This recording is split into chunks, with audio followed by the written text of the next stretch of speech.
Classic Junkie here. So, this is episode 2, and then last episode I was simply saying that I was about to start playing Batman Arkham Asylum. And I've done that, and I've now completed it, and I completed this about 2 hours ago, I think it was. And I can honestly say I'm upset, because it eventually finishes, because this is an absolutely amazing game. Everybody said it's amazing. It says masterpiece on the front. It's just one of them ones you know I'm going to really enjoy this. But the thing that I liked about it more than anything is I played the demo and I thought it was really good. The combat was really good.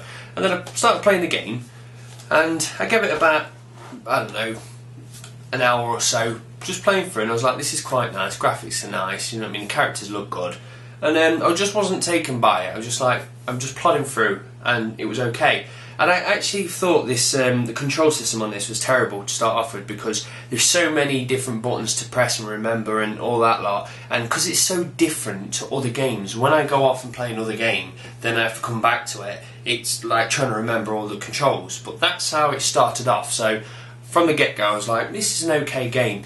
But then the controls just set in my head and there was no problem with it whatsoever. I learned how to actually fight, because obviously when you're fighting you can just hit and then you can counter and stuff like that, but after a bit you'll actually learn when you're fighting you're already aiming to where your next enemy is going to be, and then when you actually learn to properly fight you just sit back and go, this is a bloody good fighter. And then just the story opened up, and all the time I actually thought it was just inside the asylum, and I just thought it was actually indoors and in corridors from what I've seen in the trailers. But then obviously you go out on the island and you can travel around, and I was like, this is getting really good. Then I started unlocking all the different weapons and stuff like that, and then I couldn't put it down. I must have just played it, then had my dinner, jumped straight on and play it again, woke up this morning, started playing again, and then I thought, right, I need to put it down because I need to do some programming.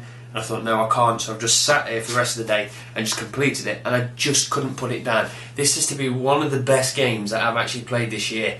And one of the cool things is, when I was playing like Deus Ex, I said straight away, this is one of the best games I've played this year, because again, it was surprising, like this was.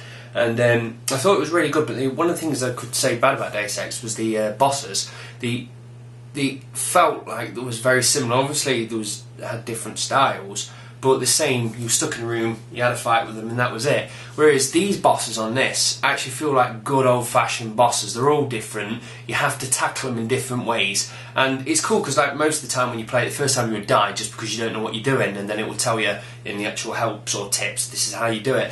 And I just think it's good because a lot of games miss out on the old classic boss fights, and this just has everything in it. And you've got obviously your fighting in there, you've got a bit of climbing around and trying to look around like the Tomb Raiders Uncharted series. Not much of it, but just a taster in there. The detective stuff you've got to do in it is awesome. It's just got crammed with a bit of everything that you could possibly want. And when you finish it, you've obviously got the challenge mode, which I've not actually done, and I won't do because I've got so many games to complete. I'm not going to try and 100% this game. But if anyone who's played it will obviously say this is an awesome game, but anyone who hasn't, don't doubt it, just go out and buy it, because it really is one of the best things I've played this year. I'm trying to think of anything bad to say about it, and there's nothing, just because the fighting and everything just is perfect. I didn't see any glitches. I think the story was great. There were some really funny moments in it. The only thing that people have moaned about, because I've just put on Facebook saying I've completed it, and a few people are saying, oh, the ending was crap. I thought it was kind of cool, because fair enough, anyone who's not played it, the last boss isn't the most difficult boss, which you would expect it to obviously gradually get harder. But I don't know why, in a weird sense, like when I was playing it, the last few bosses I had a problem with and I had to do a few times over, and then because I just did it in one sitting, like as soon as I had a fight with them, I don't know what it was, when Joker was looking down, and then I had to go on to fight Joker, it was kind of nice for it not to be as hard, because I just like did it and then went sat back. So yeah, if you want it to get tougher all the way to the end, you're going to be disappointed with the final boss. But if that's the only thing I can actually say bad about this game, this is pure perfection. So that's that one done, and I'm glad I've started these series now, because that would have sat there for ages and I would have just dabbled at it, and because I know I've actually said on camera I'm going to complete this, I went and completed it, so now that's done, and now I'm going to start on the next one. So fingers crossed this series is actually going to make me complete a load of games. So this is another game. Most of these games I've actually stopped and started, so most of them I've probably played about an hour or so, and then I've ended up buying another game because I'm an idiot. So what I want to actually do is sit down and crack on with Heavy Rain.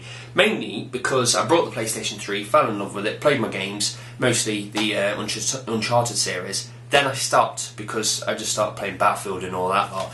So I want to get back on the PlayStation 3 to justify buying one. And on top of it, obviously, this is one of them ones that most PlayStation 3 owners have all played, and I just need to do it so I can say, yes, I've played Heavy Rain.